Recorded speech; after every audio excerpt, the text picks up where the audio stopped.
Good afternoon students. 12th व्यवसायिक अध्ययन में आज हम लोग लेते हैं पूंजीकरण।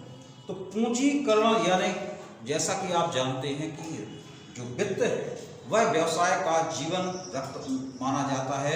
यानी जो भूमिका एक मानव शरीर में रक्त की होती है वही भूमिका जो है व्यवसाय में वित्त की होती है। तो ये जो वित्त है इसके संबंध में जो एक नीति बनाई जाती है, वित्त की संरचना तैयार की जाती है कि कितना वित्त रहेगा, किन साधनों से आएगा, किस प्रकार आप प्रयोग करेंगे, इस प्रकार की पूरी प्रक्रिया को हम पूंजीकरण कहते हैं। तो पूंजीकरण जो है इसका अर्थ दोनों रूपों में लिया जाता है, व्यापक में भी और संक्षिप्त रूप में। तो व्यापक अर्थ में पूंजीकरण का तात्पर्य पूंजी की मात्रा, पूंजी की किस्म दोनों से होता है। इसमें पूंजी की मात्रा, उसकी संरचना, प्रशासन तीनों को सम्मिलित किया जाता है। संक्षिप्त अर्थ में पूंजीकरण से तात्पर्य केवल पूंजी की मात्रा से लिया जाता है। पूंजीकरण जो है यह दो कैटेगरी में आता है। अति पूंजीकरण यानी जब व्यवसाय में आवश्यकता से अधिक पूंजी हो जाती है तो इसे हम अति पूंजीकरण की स्थिति कहते हैं। और जब व्यवसाय में आवश्यकता से कम पूंजी होती है तो इसे हम अल्प पूंजीकरण कहते हैं। किसी भी व्यवसाय के लिए ये दोनों ही दशाएं हानिकारक होती हैं। यदि आवश्यकता से पूंजी कम है तो यह भी नुकसान है, और यदि आवश्यकता से पूंजी अधिक है तो यह भी नुकसान है। यानी एक अच्छा व्यवसाय वह माना जाता है जिसमें पूंजी आवश्यकता के अनुरूप है। अल्प पूंजीकरण का सवाल है तो जैसा कि मैंने आपको बताया कि जब किसी व्यवसायिक संगठन में आवश्यकता से कम पूंजी रहती है तो इसे हम अल्प पूंजीकरण की स्थिति कहते हैं। अल्प पूंजीकरण के जो कारण हैं, यदि आप होने वाली आय का गलत अनुमान लगाते हैं, कंपनी मंदी के समय यानी जब व्यवसाय धंधे डाउन हैं उस समय स्थापित होती है तो अल्प पूंजीकरण की स्थिति होती है। यदि कंपनी लाभांश नीति उदारपूर्ण ना बनाकर संचय की बनाती है तो ऐसी स्थिति में भी अल्प पूंजीकरण हो सकता है।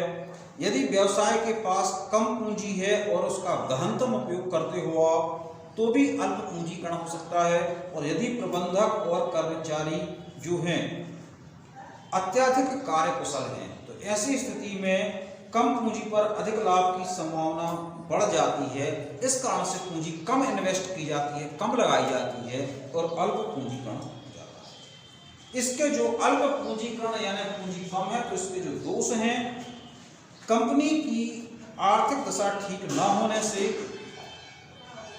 अधिक लाभ कमाने के कारण उपभोक्ताओं में असंतोष की भावना फैलती है।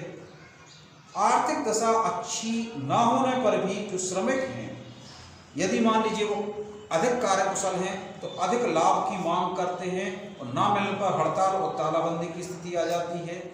लाभांश की दर अधिक होने से अन्य कंपनियां भी इस व्यवसाय में प्रवेश करने के लिए बढ़ जाती हैं। प्रबंधक जो है अपने स्वार्थ के लिए हिसाब में गड़बड़ी कर सकते हैं। अल्प पूंजीकरण जो है ऐसी कंपनियों पर सरकार जो है अधिक कर लगाने या अधिक नियंत्रण करने की सोच सकती है। अति पूंजीकरण यानी वह स्थिति है जिसमें पूंजी आवश्यकता से अधिक हो जाती है। यदि पूंजी की कमी है तो आपके कार्य नहीं चल पाते हैं, लेकिन अति पूंजीकरण यानी ज्यादा पैसे का होना, ज्यादा वित्त का होना भी हानिकारक है। इसके कारण है, यदि कंपनी की स्थापना जो है मुद्रास्फीति यानी महंगाई के समय स्थापित की गई है तो उसमें पैसा ज्यादा होगा। यदि पूंजी कम पड़ने की दशा में ऋण पर ब्याज ऊंची दर से देना पड़ता है तब भी अति पूंजीकरण हो जाएगा। निजी कंपनी को जब सार्वजनिक कंपनी में बदला जाता है और उस समय निजी कंपनी का जो संपत्तियों पर मूल्य बहुत बढ़ा चढ़ाकर वसूल किया जाता है तब भी संपत्तियों का जो पुस्तक मूल्य है वास्तविक मूल्य से अधिक हो जाता है और पूंजीकरण अधिक हो जाता है। यदि पूंजी की आवश्यकता का सही अनुमान नहीं लगाया जाता है तब भी अति पूंजीकरण की स्थिति हो जाती है। यदि कंपनी की स्थापना के समय साज सज्जा और मशीनों पर आवश्यकता से अधिक निर्गमन कर दिया जाता है तब भी अधिक पूंजी हो जाएगी। यदि कंपनी उधार लाभांश नीति अपनाती है तब भी अति पूंजीकरण हो जाएगी। यदि सरकार ऊंची दर से कर लगाती है, कठोर साख नीति अपनाती है, तो अति पूंजीकरण की संभावना रहती है। तो ये वो कारण है जिनसे अति पूंजीकरण हो जाता है। दोष, अति पूंजीकरण से लाभांश की दर घटती है और निवेश करने वालों का विश्वास कम हो जाता है। सेकंड, कंपनी की साख घटती है और वित्त मिलने में कठिनाई आती है।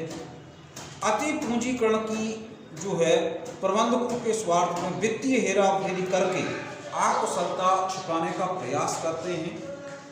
अगला, अंशधारियों को लाभांश कम मिलता है अति पूंजीकरण के कारण, तो अंशों का मूल्य धीरे धीरे गिरने लगता है।